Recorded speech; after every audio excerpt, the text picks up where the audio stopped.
أصدقائي السلام عليكم ورحمة الله تعالى وبركاته. مرحبا بكم في قناة دي إلاف.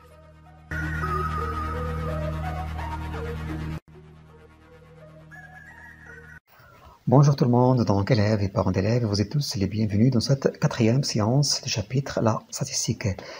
Pour aujourd'hui, on va voir trois petites choses. Donc, commençons par ce qu'on appelle les classes de caractères. Deuxièmement, on va voir la notion de dispersion statistique. Puis, en dernier volet, on va voir comment exploiter des données statistiques à partir d'un diagramme. Commençons par la première partie, donc la classe de caractères. Cela, on l'utilise lorsqu'on a dans une série statistique un très grand nombre de caractères, un très grand nombre de telle sorte qu'il nous est impossible de les mettre tous dans un même tableau. Qu'est-ce qu'on fait? On regroupe ces données selon des catégories ou bien on les classifie. Donc ce regroupement s'appelle classe de caractères. Je prends un exemple. Donc si par exemple on faisait une enquête sur l'âge de la population, les habitants d'un immeuble, bien comme vous savez, un immeuble, les habitants, les âges des habitants varient entre le nourrisson et un vieillard. Donc il y en a plusieurs types d'âges. Donc c'est impossible de mettre tous les âges dans un même tableau. Qu'est-ce qu'on fait? On regroupe par exemple les âges moins de 16 ans. Comme vous voyez ici, donc on a les âges entre 0 et 16, A entre 16 et 32, puis A entre 32 et 48, et enfin A entre 48 et 64. Et puis je remplis ce tableau.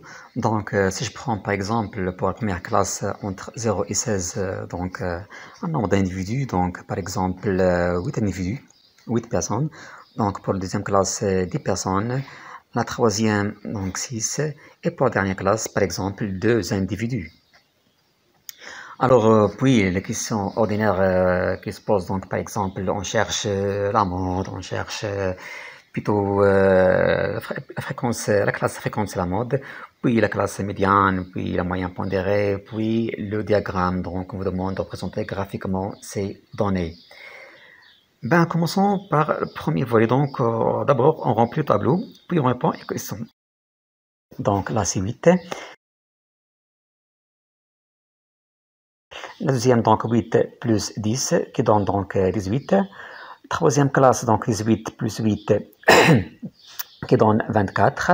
Et enfin, 24 plus 2, bien sûr, c'est 26. Pour le nombre 26, c'est bien sûr l'effectif total. Donc, c'est la somme de la population de cet immeuble. Troisième ligne, on cherche la fréquence. Mais remarquez bien ici que la fréquence en pourcent, attention, c'est pas la même chose, c'est pas la fréquence. La fréquence en pourcent, c'est la fréquence multipliée par 100. Donc, c'est le pourcentage. Donc, on ne peut pas confondre avec la fréquence ordinaire. La fréquence ordinaire, c'est l'effectif sur la somme, mais la fréquence en pourcent, c'est le pourcentage. C'est la fréquence multipliée par 100. Donc, pour la première classe, donc sa fréquence, bien sûr, c'est 8 divisé par la somme 26 et multiplié par 100. Donc, je mets 8 sur la somme effective totale, donc 26, le tout fois 100. Également pour la deuxième classe, donc l'effectif c'est 10, divisé par la somme totale c'est 26, et puis je multiplie par 100. Troisième classe, c'est pareil, donc je mets 6 sur 26, l'effectif total, je multiplie par 100. Et enfin, pour la dernière classe, donc 2 divisé par 26, le tout multiplié par 100. Et puis je calcule la valeur de chaque produit.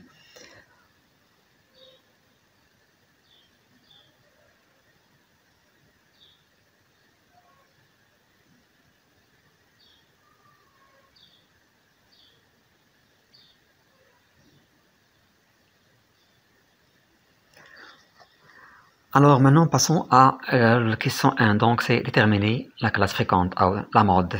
Donc la mode c'est la classe fréquente, c'est la même chose. La mode, comment trouve-t-on la mode? Ben, est-ce qu'on sait pas pour la mode? C'est bien sûr, c'est la classe qui a le plus grand effectif. Donc, je cherche dans la ligne des effectifs le nombre le plus grand, la valeur la plus grande. Donc, c'est bien sûr 10. Et puis, je cherche la classe qui lui associe. Bien sûr, c'est la classe A entre 16 et 32. Donc, la classe A entre 16 et 32, c'est bien cela, la mode. C'est la classe fréquente.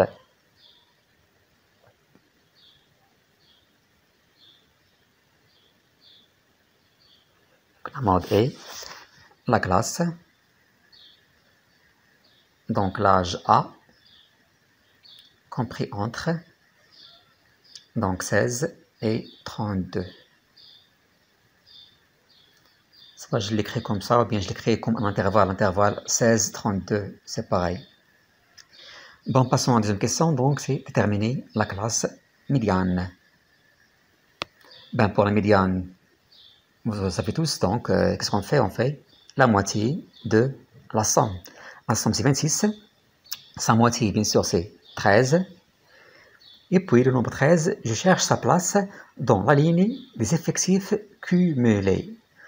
Donc, bien sûr, le nombre 13 se trouve entre 18 et 8, entre 8 et 18.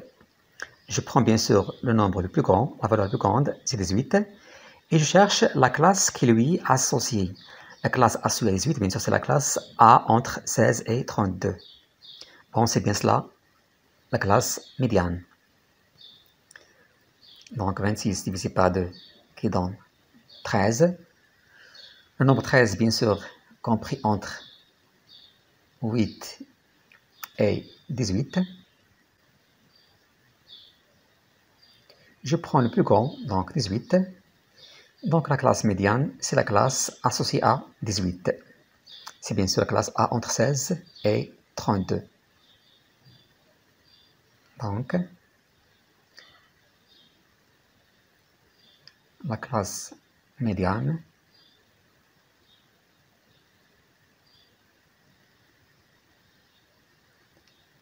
est bien sûr A compris entre donc 16 et 32. Voilà. Ça, c'est pour la deuxième question.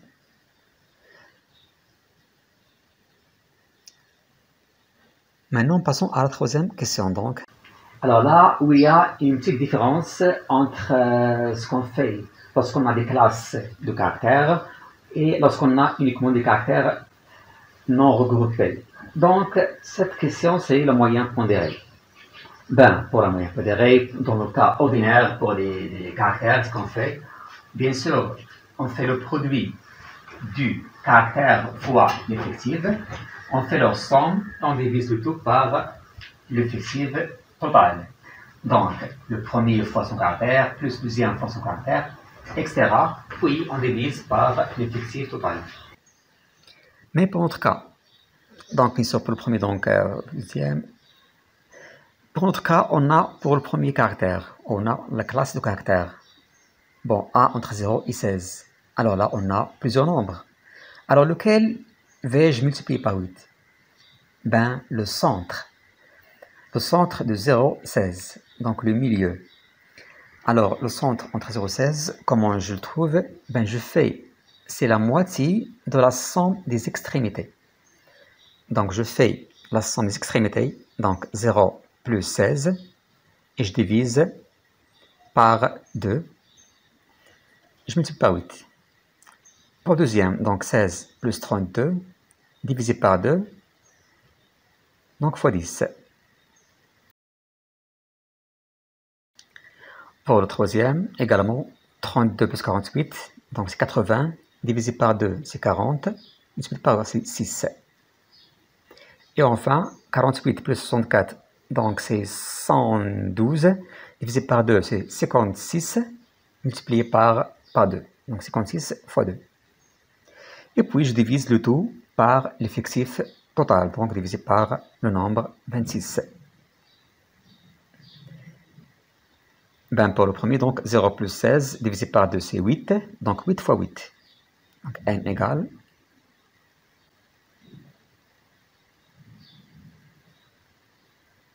donc 8 multiplié par l'effectif, donc 8, plus, pour le deuxième, 16 plus 32, ça donne donc 16, c'est 48, divisé par 2, c'est 24, multiplié par 10, fois 10, plus, pour le troisième, donc 32 plus, attention, 24, j'ai écrit 20, donc 24 fois 10.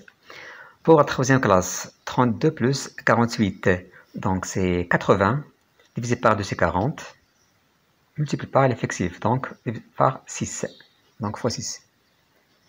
Et enfin, 48 plus 64, c'est donc 112, divisé par 2 c'est 56, fois 2.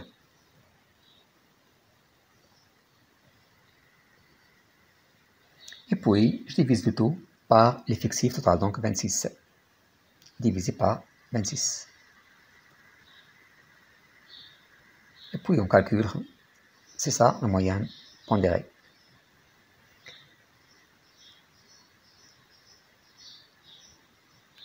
Alors, nous utilisons la calculatrice, donc je trouve 656 divisé par 26. Donc, valeur approchée, donc M à peu près égale à 25,2. Donc, c'est la moyenne pondérée. Maintenant, dernière question, c'est la représentation graphique. Donc, on va représenter les données de ces classes graphiquement. Donc, on va représenter ces données graphiquement. Donc, je vais utiliser un histogramme. Donc, sur l'axe X, on va mettre les classes. Et sur l'axe Z ordonné, on va mettre les effectifs. Alors, commençons par la première classe. Donc, entre 0 et 16. Ben, son effectif, bien sûr, c'est 8. Donc, je construis un ruban qui monte jusqu'à 8. La deuxième classe, l'effectif, c'est 10. Donc, également, je construis un ruban montant jusqu'à l'effectif 10. Voilà. Et pour troisième classe, donc on a entre 32 et 48, on a 6. L'effectif égal à 6. Mais je fais de même jusqu'à 6, voilà. Et puis là, c'est 2, voilà. Et j'ai fini, je mets.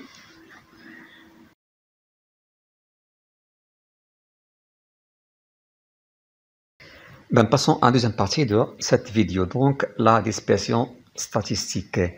Ben, je commence par vous donner une définition. On appelle dispersion statistique la tendance quand les valeurs de la dispersion d'un caractère à s'étaler, à se disperser de part et d'autre d'une valeur centrale. Ben là, je m'explique. Mais si je prends le cas des élèves, donc le caractère principal, bien sûr, c'est la note. Ben, si on a passé un contrôle, par exemple, de mathématiques, pour une classe 3e à pic, par exemple, ben, les notes, leur moyenne, je l'ai calculé. On a trouvé bien sûr le moyen, attention, c'est pas toujours 10, hein. Ça peut être inférieur à 10, comme ça peut être supérieur à 10, chose que j'espère pour tout le monde. Hein. Donc, si je remarque que les notes des élèves, ils sont tous regroupés autour de la moyenne. Donc, par exemple, on a des 10, des 11, 12, 8, 9, 10, 11 et demi, 10 et demi. Donc, tout proche de la moyenne. Ben, la tendance ici à se disperser, elle est faible. Donc, la série, elle est moins dispersée. Ben, si au contraire, pour la classe, on a remarqué que les notes étaient très éloignées de la moyenne, donc on a des 20, 19, des 1, des 2, des 0, eh ben là, les notes sont à tendance de dispersion, elle est très grande. Donc la série, elle est plus dispersée. Mais pour notre cas, on va comparer la tendance de dispersion entre deux séries. Ben, je prends le cas devant nous. Là, on a deux groupes d'élèves. Un groupe. Bien sûr, chaque groupe composé de 4 élèves. Ça, c'est un exemple. Donc, le premier groupe, je l'ai coloré en noir. Le deuxième, bien sûr, en rouge. Ben, pour le premier groupe, ben, comme condition, c'est qu'ils doivent avoir la même moyenne. Ben, calculons la moyenne pour le premier groupe. Ben, le premier, 7. Le deuxième, 13. La somme, donc, 20. Troisième, 4. Donc, c'est 24. Le quatrième élève, il a eu 16, la somme c'est 40. 40 divisé par 4, donc c'est 10. Donc le moyen du premier groupe, c'est 10.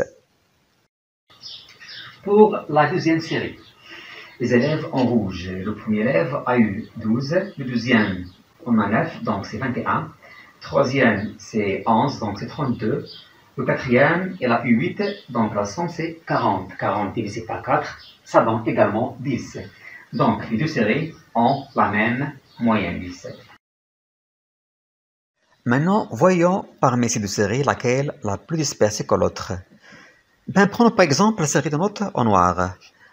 Par rapport à la moyenne, ce qui est en bleu devant vous, remarquez que les notes sont plus écartées par rapport à la moyenne, donc plus éloignées vis-à-vis de la moyenne. Donc on peut dire que la série de notes en noir est plus dispersée que celle en rouge. Par contre, les notes en rouge, regardez qu'elles sont rapprochées par rapport à la moyenne. Donc, on peut dire que les notes de la série en rouge est moins dispersée que celle en noir. Maintenant, passons à la troisième partie de cette vidéo. Donc, on va exploiter des données statistiques à partir d'un diagramme. Donc, je vais présenter un histogramme.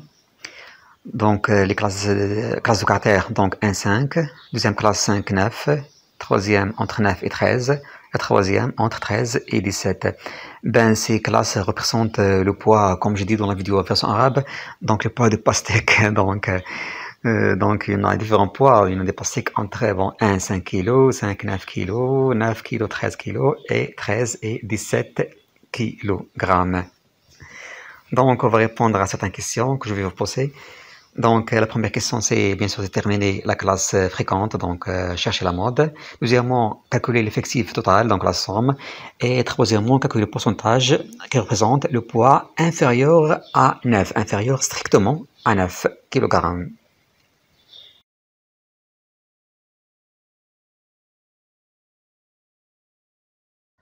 أعزائي لمصلحتكم قبل ما تشوفوا الجواب حاولوا تخرجوا التمرين بوحدكم. دونك ديروا بوز لا فيديو دفتر وستيلو نلتقي بعد الفاصل. للاستفادة من جميع الدروس التي نقدمها المرجو الدخول على القناة أو زيارة صفحتنا على الفيسبوك وستجدون الروابط أسفل الفيديو.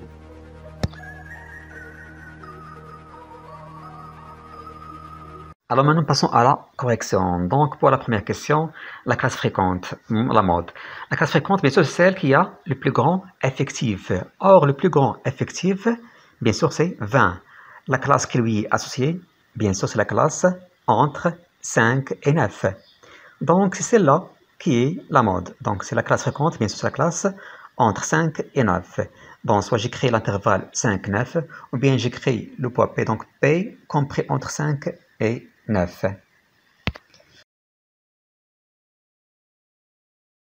Pour la deuxième question, calculer l'effectif total. Bien sûr, l'effectif total, c'est la somme. Donc, je fais la somme des effectifs pour chaque classe. La première, on a 4. La deuxième classe, on a 20. La classe 9-13, on a 8. La dernière classe, on a 12. Donc, je fais la somme des effectifs. Donc, 4 plus 20 plus 8 plus 12.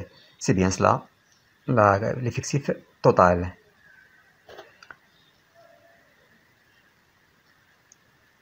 Donc, on a 4, 20, 8 et 12. Je fais la somme. Donc, je calcule, c'est bien sûr 44. Donc, l'effectif total, c'est 44.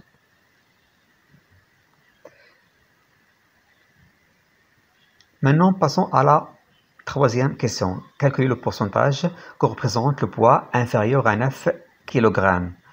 Donc, le poids inférieur à 9, il y en a deux classes. La première classe qui est inférieure à 9, c'est la classe entre 1 et 5. La deuxième classe qui est également inférieure à 9, c'est la classe entre 5 et 9. Bon, je prends les deux classes. Donc, la classe 1, 5 et la classe 5, 9. Et je fais la somme des effectifs. Donc, pour la première, l'effectif c'est 4.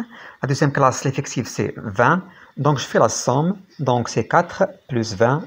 Bien sûr, c'est 24. Alors là, c'est quoi? Là, c'est uniquement l'effectif. Pour la question, moi, je cherche le pourcentage. C'est quoi le pourcentage? C'est l'effectif divisé par l'effectif total, le tout multiplié par 100. Pour l'effectif, on vient de la voir, c'est donc 4 plus 20, c'est donc 24.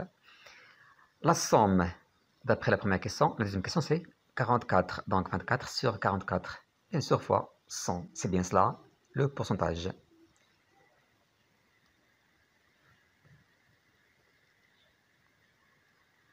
Donc 4 plus 20, la somme des effectifs des classes concernées, divisé par la somme c'est 44, et le tout multiplié par 100.